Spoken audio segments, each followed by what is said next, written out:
everyone. So today I will be giving you some tips for your physics examination of class 10th ICSE, which is to be held on 17th of March 2025. So please watch this video till the end, as it is going to be really very helpful for all of you, right? So the first point which I need to tell you is कि paper करते वक्त बहुत ही ज़्यादा focused रहना, because paper किसी भी type का आ सकता है. वो इजी भी हो सकता है, वो मॉडरेट भी हो सकता है, वो टफ भी हो सकता है और वो ट्रिकी भी हो सकता है कि क्या पता क्वेश्चन इजी हो, बस उसको पूछने का ढंग थोड़ा अलग कर दिया हो.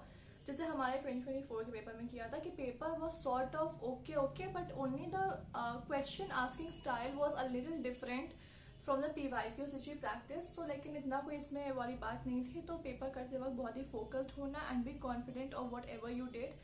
ठीक है, कॉन्सेप्ट क्लियर होना फिजिक्स में बहुत ज्यादा इंपॉर्टेंट है. और जो आपका रेस वाला पार्ट है, जो आपका ऑप्टिक्स वाला पार्ट है, उसमें आपका कॉन्सेप्ट क्लियर होना बहुत ज्यादा इंपॉर्टेंट है. बिकॉज अगर आप रेस को डट के जा रहे हो कि ये यहाँ से खींचेंगे वहां से खींचेंगे, तो it may cause you a little trouble, right? It may cause you a little trouble. तो दिमाग में रख के जाओ कि हम रे फोकस ही क्यों पास कर रहे हैं. आता है आपका diagram practice.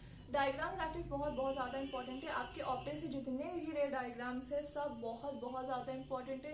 AC generator, DC motor, सब ट्रांसफॉर्मर, स्टेप डाउन ट्रांसफॉर्मर, ये सब बहुत ज्यादा इंपॉर्टेंट है. और आपकी जो ब्लॉक एंड टाइटल डायग्राम्स है वो डेफिनेटली रखा हुआ है आपके क्वेश्चन पेपर में, तो इनको प्रैक्टिस करके बहुत जाना. And if you want to know about more diagrams which are important for your examination, then you can just see the video which I made on YouTube already. It is available on the physics playlist on my channel only. So you can just go to the physics playlist and can check out that video. Theory वाले part में you need to practice the PYQs. Basic definitions आपको आनी चाहिए, जैसे centre of gravity, torque की definition, ये सब आपको आनी ही चाहिए, बिकॉज ये सब आ सकती हैं. और बाकी थ्योरी में आपका कॉन्सेप्ट बहुत आएगा कि वहां से बहुत कॉन्सेप्ट के बेसिस में क्वेश्चन पूछेंगे, तो वो बहुत ज्यादा आएगा. जैसे कि अगर आपको एक पेपर की तैयारी करना है ना, आपको मतलब एक रात पहले बैठी कोई पेपर लगाना है, तो कोई सैम्पल पेपर मत लगाना.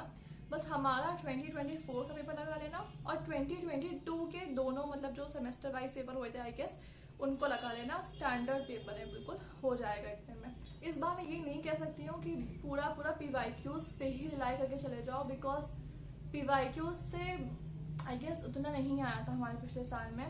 तो पेपर कैसे भी हो सकता है, right? Paper can be easy, tough, medium, tricky part can also be there.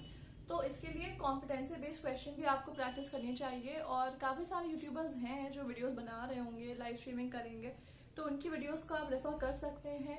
और सारे फॉर्मूलाज बहुत अच्छे से आने चाहिए. फॉर्मूलाज बहुत ज्यादा इंपॉर्टेंट होते हैं. स्ट्रेट फॉरवर्ड फॉर्मूला अप्लाइंग होता है पेपर में, क्वेश्चंस में, तो फॉर्मूला आपको सारे आने चाहिए. और बेसिकली डेरिवेशंस तो आई गेस कहीं मैंने देखे नहीं पेपर में. एक बार डेफिनेशन PYQ से मेरे सर ने बताया था, आई थी.